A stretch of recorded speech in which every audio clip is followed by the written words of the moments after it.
안녕하세요. 보험은 김상진입니다. 오늘은 정말 많은 분들이 한 번쯤 들어보셨지만 막상 정확히는 잘 모르는 질환, 바로 통풍에 대해 쉽게 설명드리겠습니다. 통풍이라고 하면 보통 이렇게 생각하십니다. 맥주 많이 마시는 사람들 걸리는 병 아닌가요? 고기 많이 먹어서 생기는 거 아닌가요? 발가락 좀 아프다가 지나가는 거 아닌가요? 그런데 통풍은 단순히 발가락이 아픈 병이 아닙니다.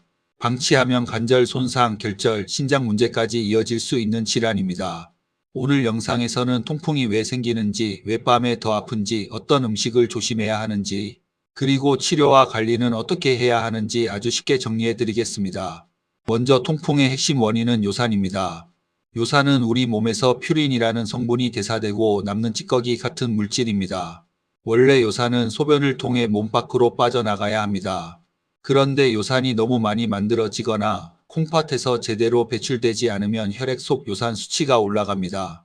이 상태가 오래 지속되면 요산이 결정처럼 굳어 관절이나 주변 조직에 쌓이게 됩니다. 이 요산 결정이 문제입니다. 우리 몸의 백혈구가 이 결정을 적으로 착각하고 공격합니다. 그 과정에서 강한 염증이 생기고 갑자기 붓고 빨개지고 열이 나고 극심한 통증이 생깁니다. 이게 바로 통풍 발작입니다. 통풍을 바람만 스쳐도 아프다고 표현하는 이유가 있습니다. 통증이 서서히 오는 게 아니라 어느 날 갑자기 확 올라옵니다. 특히 엄지발가락, 발등, 발목, 무릎, 손가락, 손등, 귓바퀴처럼 체온이 낮고 혈액순환이 느린 부위에 잘 생깁니다. 많은 분들이 새벽이나 밤에 통풍 발작을 경험합니다.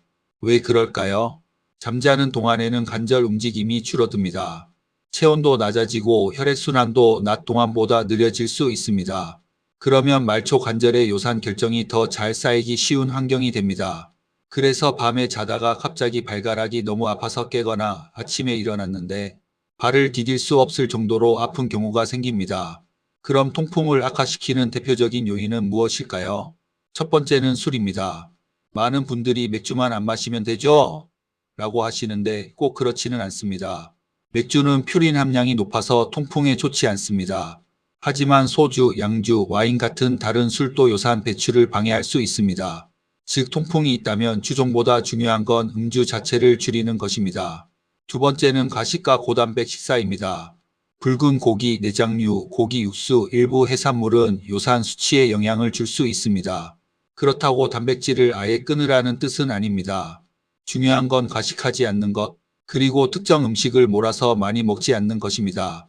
세 번째는 가당 음료입니다. 탄산음료, 달달한 음료, 액상가당이 들어간 음료를 자주 마시는 습관도 요산 관리에 좋지 않을 수 있습니다. 네 번째는 비만, 고혈압, 당뇨, 고지혈증입니다. 통풍은 단순히 관절만의 문제가 아닙니다. 몸 전체의 대사 상태와 관련이 깊습니다. 그래서 통풍이 있다면 요산 수치만 볼 것이 아니라 혈압, 혈당, 콜레스테롤, 체중까지 같이 관리하는 것이 중요합니다. 통풍은 보통 4단계로 진행될 수 있습니다. 첫 번째는 무증상 고요산혈증입니다. 요산 수치는 높지만 아직 통증은 없는 상태입니다. 두 번째는 급성 통풍성 관절염입니다. 갑자기 관절이 붓고 빨개지고 극심한 통증이 생기는 단계입니다. 세 번째는 가늘기 통풍입니다. 발작과 발작 사이에 통증이 없는 시기입니다. 이때 많은 분들이 착각합니다. 이제 안 아프네, 다 나았나 보다. 하지만 통증이 없다고 요산 문제가 해결된 것은 아닙니다. 요산 수치가 계속 높으면 몸 안에서는 계속 결정이 쌓일 수 있습니다. 네 번째는 만성 결절성 통풍입니다. 요산 결정이 오래 쌓이면서 피부 밑이나 관절 주변에 혹처럼 만져지는 결절이 생길 수 있습니다. 심하면 관절 변형이나 뼈 손상, 신장 관련 문제로 이어질 수 있습니다. 그래서 통풍은 아플 때만 참는 병이 아닙니다. 통증이 없을 때도 관리해야 하는 병입니다. 치료는 크게 두 가지로 나눠서 보시면 됩니다. 첫 번째는 통풍 발작이 왔을 때 통증과 염증을 가라앉히는 치료입니다. 이때는 의사의 판단에 따라 소염 진통제, 콜리친, 스테로이드 등이 사용될 수 있습니다. 두 번째는 평소 요산 수치를 조절하는 치료입니다. 필요한 경우 요산 저하제를 꾸준히 복용하면서 요산 수치를 목표 범위 안으로 관리해야 합니다. 여기서 중요한 게 있습니다. 통풍약은 통증이 없어졌다고 마음대로 끊으면 안 됩니다. 약을 중단하면 요산 수치가 다시 오르거나 변동이 생길 수 있고 발작이 반복될 수 있습니다. 통풍은 고혈압이나 당뇨처럼 장기적으로 관리해야 하는 질환에 가깝습니다. 그렇다면 생활 속에서는 어떻게 관리해야 할까요? 첫째, 술을 줄이셔야 합니다. 특히 통풍 발작을 경험한 분이라면 음주 습관은 반드시 점검하셔야 합니다. 둘째, 과식하지 않아야 합니다. 고기, 해산물, 기름진 음식도 문제지만 결국 많이 먹는 습관 자체가 문제입니다. 셋째, 달달한 음료를 줄이셔야 합니다. 물은 충분히 마시고 탄산음료나 가당음료는 줄이는 것이 좋습니다. 넷째, 체중을 관리하셔야 합니다.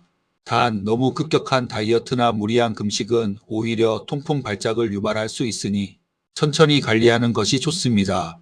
다섯째, 정기적으로 요산 수치를 확인하셔야 합니다. 통풍은 느낌으로 관리하는 병이 아닙니다. 혈액 검사로 요산 수치를 확인하면서 관리하는 것이 중요합니다. 그리고 한 가지 더 말씀드리겠습니다. 통풍이 있다고 해서 무조건 큰 병이라는 뜻은 아닙니다. 하지만 통풍은 몸에서 보내는 신호일 수 있습니다. 고혈압, 당뇨, 고지혈증, 비만, 신장 기능 문제와 함께 확인해야 할 수 있습니다. 그래서 단순히 발가락 통증 하나로만 보지 마시고 전체 건강 상태를 점검해 보는 것이 좋습니다. 보험 관점에서도 마찬가지입니다. 통풍 자체만 보고 겁먹을 필요는 없지만 현재 복용 중인 약이 있는지, 입원이나 수술 이력이 있는지, 신장이나 대사질환 관련 진단이 있는지에 따라 보험 심사나 보장 점검 포인트가 달라질 수 있습니다. 다만 보험은 개인의 병력, 치료 이력, 검사 결과, 보험사 심사 기준에 따라 달라지기 때문에 무조건 가입 가능하다, 무조건 보장된다고 단정해서는 안 됩니다. 중요한 건 지금 내 건강 상태와 현재 가입된 보험이 잘 맞는지 확인하는 것입니다. 오늘 내용 정리하겠습니다. 통풍은 단순히 술 많이 마셔서 생기는 병이 아닙니다. 핵심은 요산입니다. 요산 수치가 높아지고 요산 결정이 관절에 쌓이면 우리 몸이 염증 반응을 일으키면서 극심한 통증이 생깁니다. 통증이 사라졌다고 끝난 것이 아닙니다. 통풍은 꾸준한 관리가 필요한 질환입니다.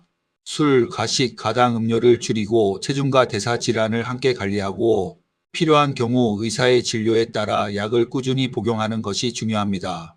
발가락이나 발등, 무릎이 갑자기 붓고 빨개지고 심하게 아팠던 적이 있다면 그냥 넘기지 마시고 병원에서 요산 수치와 관절 상태를 확인해 보시기 바랍니다. 오늘 영상이 도움이 되셨다면 좋아요와 구독 부탁드립니다. 건강은 아프기 전에 관리하는 것이 가장 좋고 보험은 필요해지기 전에 점검하는 것이 가장 좋습니다. 지금까지 김상진이었습니다.